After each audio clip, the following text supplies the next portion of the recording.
Hey, salut les Gémeaux, c'est Delphine. On se retrouve aujourd'hui pour votre guidance hebdomadaire, semaine du 19 au 25 février 2024. J'espère que vous allez toutes et tous très bien. On va donc aller regarder vos messages comme chaque semaine au niveau des émotions, du cœur, du sentimental et la sphère pro-matériel activité. En gardant comme toujours à l'idée qu'on est sur YouTube, c'est une guidance générale. Je vous invite comme à chaque fois à prendre les messages s'ils résonnent et à les laisser tout simplement à un autre ou une autre Gémeaux dans le cas contraire. Les Gémeaux, signe solaire, ascendant lunaire vénusien du zodiaque, on démarre avec l'oracle G. On va voir avec l'oracle des fées, le tarot créole et l'oracle des 12 guidances astrologiques. Allez, c'est parti les Gémeaux. Qu'est-ce qu'on a pour vous cette semaine du 19 au 25? Alors, on nous parle du foyer, de la maison, de l'habitat, de ce qui se passe à l'intérieur de vous, chez vous les Gémeaux. La carte du foyer, c'est une carte intime. Le feu peut aussi, dans certains cas, représenter une passion que l'on a pour quelque chose ou pour quelqu'un. Passion pour la musique, passion pour les arts, passion pour ce que vous voudrez. D'accord? Allez, on y va. La thématique émotionnelle là-haut, le pro, les activités, le matériel en bas. Comme d'hab, on ne change pas une équipe qui gagne. On continue. Derrière, nous avons l'énergie du cadeau. Le cadeau, deux possibilités, les Gémeaux. Je peux me l'offrir à moi-même. On n'est jamais mieux servi que par soi-même après tout. Mais il peut également être question d'une opportunité à saisir. On m'offre une opportunité de... Ok, je cherche un logement, je cherche à déménager, à migrer avec ma famille. J'ai peut-être une opportunité qui est à saisir ici. Allez, je peux m'offrir l'opportunité d'écouter mes passions, d'écouter mes envies, ce que j'ai envie au fond de moi, ce qui est sain pour mon foyer, pour ma famille, pour moi. M'offrir le meilleur, d'accord? Allez, avec les fées. On nous parle de l'encre. Ouais, donc là, on est bien dans quelque chose de stabilisant pour vous, d'ancrant. Quand on lâche l'encre, les Gémeaux, c'est pas pour 5 minutes. On nous parle bien de quelque chose qui est enracinant, stabilisant, s'offrir l'opportunité d'aller vers quelque chose de stabilisant. Ça peut être un boulot, d'accord? Le boulot me stabilise. Le foyer, bien évidemment, est stabilisant. Aller vers ma passion, ici ça me stabilise. On nous parle d'aventure, de voyage, d'étranger, avec la carte du bateau, une nouvelle aventure possible, une nouvelle aventure afin de retrouver une stabilité. Alors on est sur deux énergies un petit peu contraires. L'aventure c'est un petit peu déstabilisant, mais on va rentrer dans une nouvelle aventure pour rechercher une nouvelle stabilité, s'offrir cette nouvelle aventure. Le bateau nous permet de prendre de la distance de quelque chose pour s'offrir autre chose. Ok, allez. Une opportunité d'aventure, une aventure stabilisante. Ok. Allez, le tarot créole. Qu'est-ce qu'on a pour les Gémeaux cette semaine? Hop, revenez là les filles. Ouais, on a un nouveau départ, j'ai de la méfiance là, on y va avec le tarot créole. Le pont. Alors, le pont, c'est une énergie intéressante. C'est une énergie qui nous parle de s'offrir une deuxième chance. S'offrir une deuxième chance de se délester de ce qui se trouve dans le passé. Le passé appartient au passé. Je m'offre l'opportunité d'une deuxième chance. Je m'offre une nouvelle aventure. Je me déleste du passé, je rentre dans quelque chose de différent. Je prends de la distance, d'accord? À partir du moment où je vais de l'autre côté de ce pont, je m'éloigne de mon passé. Je m'éloigne de choses qui doivent rester dans le passé. Les cocotiers. Alors attendez, qu'est-ce qu'on nous parle? De quoi on nous parle déjà? Elle sort pas tous les 4 matins celle-là.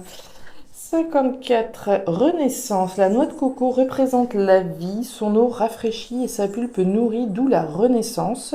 Sur le plan de la santé, tant physique que psychologique, avoir les cocotiers dans son jeu apporte l'espoir. L'espoir d'une renaissance. L'espoir d'une nouvelle aventure qui va nous permettre de renaître et d'aller chercher une nouvelle stabilité, un nouvel ancrage. Très intéressant votre tirage, très intéressant. Vénus en Capricorne. Alors, on nous dit quoi cette semaine?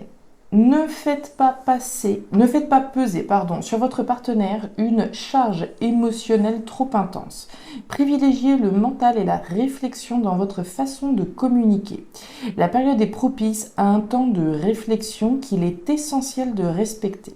Si vous êtes célibataire, prenez le temps de peser le pour et le contre quand vous faites la connaissance d'une personne sans vous laisser perturber par l'enthousiasme lié à l'envie de rencontrer quelqu'un. Donc on prend le temps. S'il y a effectivement une opportunité, là, il y a quelqu'un qui vient de se présenter, ok, il y a la possibilité d'une nouvelle aventure, on est hyper enthousiaste, mais on prend le temps. On prend le temps de bien réfléchir, est-ce que ça en vaut la peine ou pas? On y va les Gémeaux, c'est parti. Alors, l'épée. Waouh, très très intéressant. Alors, les Gémeaux, on démarre cette thématique émotionnelle. Oh, il y a les chats qui se battent derrière. On démarre cette thématique émotionnelle avec l'énergie de la flûte brisée. La flûte brisée, c'est la rupture, c'est la séparation. Rupture, séparation d'avec quelque chose qui vraisemblablement vous a blessé. Alors je dis vous a, puisque après on peut être dans des énergies qui sont... comment dire, on peut parler de la personne en face de vous également, mais pour moi c'est davantage vous. Alors on parle d'une rupture, on parle d'une séparation, de rompre avec quelque chose qui nous a blessés, quelqu'un qui nous a blessés. On a un déclic là chez les Gémeaux, je pense. La carte des chiffres, c'est l'événement inattendu, attendu, le déclic, les pièces du puzzle qui se mettent en place. La révélation, d'une certaine façon, sur la nécessité de couper avec une situation, avec une relation dans laquelle on a pu se sentir trahi, on a pu se sentir blessé. L'épée, c'est l'énergie du guerrier, de la guerrière. Trahison, il y a peut-être eu. La véritable ici intention, c'est de ne pas rester les deux genoux à terre. On prend les armes au sens figuré, on se relève, on se bat. On rompt avec une situation blessante, on a le déclic pour moi de s'éloigner, de s'offrir l'opportunité de s'éloigner d'une situation dans laquelle on a pu se sentir blessé. On nous parle de la maison, de ce qui s'est passé chez vous, les Gémeaux, les communications, très bien. Alors, intéressant. La rupture dont il est question, là, les Gémeaux, comment dire, je ne sais plus parler français. On va revenir. La rupture ici est saine. Quoi que représente, voilà. Bon, j'arrive à retrouver mon français. Quoi que représente cette rupture pour vous, elle est saine. D'accord? La carte de l'arbre, c'est un symbole de vitalité. Autrement dit, cette rupture, j'ai presque envie de dire, elle est nécessaire, elle est vitale, elle est saine. C'est une bonne rupture. D'accord? On s'éloigne de quelque chose et c'est très bien comme ça. Voilà. La trahison, la blessure ressentie fait ici référence au foyer, à la maison, à l'habitat. On a pu se sentir trahi au sein de sa famille, au sein de son foyer, d'une manière ou d'une autre, quelque chose qui intimement, au fond de vous, intimement donc, a dû vous blesser, a pu vous trahir avec un membre de votre famille, une situation en lien avec l'habitat, la maison, etc. On nous parle de communication avec la carte du courrier, d'échange de nouvelles. Pour moi, on échange, on communique effectivement sur ce déclic qu'on a, de laisser partir quelque chose finalement, de s'offrir l'opportunité de s'éloigner. On a l'espoir certainement que cette rupture saine peut-être pourra recoller les morceaux plus tard. Dans tous les cas, on a l'espoir que cette nouvelle aventure et que cet éloignement-là nous soit bénéfique pour nous. On continue. Alors, au niveau pro-matériel, on démarre par l'énergie de l'araignée. L'araignée, c'est les doutes et les espoirs. Doutes, espoir que l'on a vis-à-vis d'un départ, vis-à-vis d'un nouveau départ qu'on est sur le point de prendre, d'un déplacement peut-être, très concret, très tangible. Les énergies, vous le savez, il y a toujours le côté concret et le côté symbolique. Donc ce nouveau départ peut être symbolique, comme on peut partir d'une situation. Des doutes et des espoirs, on est dans le mental, d'accord? Est-ce que ce nouveau départ est véritablement positif pour moi? Des fois, j'y crois à 100% et des fois, je suis un petit peu plus dans le doute. On nous parle de l'escargot. L'escargot, c'est quelque chose qui prend du temps, qui a mis du temps. Alors, est-ce que on doute ici, on a des doutes et des espoirs parce que ça fait déjà un certain temps qu'on est sur le dossier et ce nouveau départ ici, il n'est pas encore concret. C'est possible. On nous parle du soleil, ok. On nous parle de la faux, génial. Et on nous parle du jardin. Alors, au niveau des doutes et des espoirs que vous avez, on nous parle de la faux. La faux, c'est couper avec quelque chose pour récolter quelque chose d'autre. Couper avec ce mental. Soit j'y crois, soit j'y crois pas. D'accord? On est vraiment dans cette idée d'en finir avec ce mental et dans cette énergie qui peut, pour le coup, nous ralentir. D'accord? J'y crois, j'ai envie de prendre un nouveau départ, mais je suis pas vraiment sûre. Tant que j'ai pas classé ici ce mental, tant que j'en ai pas fini avec ce mental, automatiquement les choses vont traîner, d'accord, par rapport à un nouveau départ. Donc la première chose à faire ici, c'est couper. Soit j'y crois à 100% à ce nouveau départ, je rentre en action et j'y vais. Soit effectivement, je laisse parler mes doutes et ce nouveau départ, voilà, on en reparlera plus tard, d'accord? Donc couper avec ce mental, faire la lumière avec le soleil, d'accord? Le soleil, c'est la lumière que l'on fait sur une situation. C'est aller chercher son bonheur en faisant la lumière sur quelque chose qui traîne depuis un certain temps. On va prendre un exemple. Je suis dans une entreprise et voilà, bon, les choses vont et viennent et c'est bien gentil, mais au fond de moi, je sens quand même l'appel de l'aventure. Je sens au fond de moi l'appel de quelque chose de différent. J'ai l'espoir que ici, un nouveau départ pourrait être propice. Mais il y a des moments, j'y crois, je peux avoir une semaine où je suis déterminée à prendre un nouveau départ et puis d'autres semaines où je me dis non, bah, finalement, là où je suis, c'est peut-être pas si mal. Vous voyez?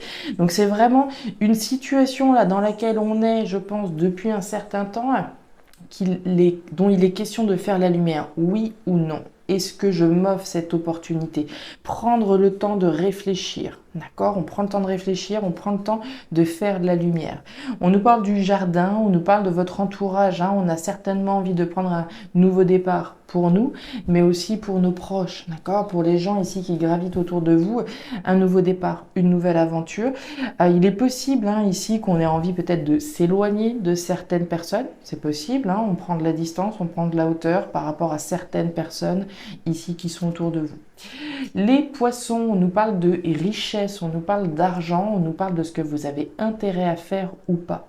C'est votre décision les Gémeaux, celle de rompre avec quelque chose ou pas, s'offrir l'opportunité de partir dans une nouvelle aventure dans laquelle vous avez un grand espoir, dans laquelle vous nourrissez un espoir tout du moins. Voilà les Gémeaux, les messages que j'avais pour vous pour cette semaine. Je ne sais pas si ça trouvera de la résonance, certainement plus avec certains qu'avec d'autres. Dans tous les cas, n'hésitez pas à me faire un petit retour en commentaire. Comme d'habitude, je suis toujours friande de vous lire, donc n'hésitez pas. N'hésitez pas non plus à jeter un œil à votre signe ascendant, lunaire, vénusien, pour avoir un tirage un petit peu plus personnalisé. Et enfin, si vous le souhaitez, vous pouvez me joindre à guidancededelphes@gmail.com pour une lecture particulière. Je vous souhaite une excellente semaine, le meilleur pour la suite. Prenez grand soin de vous. Au revoir.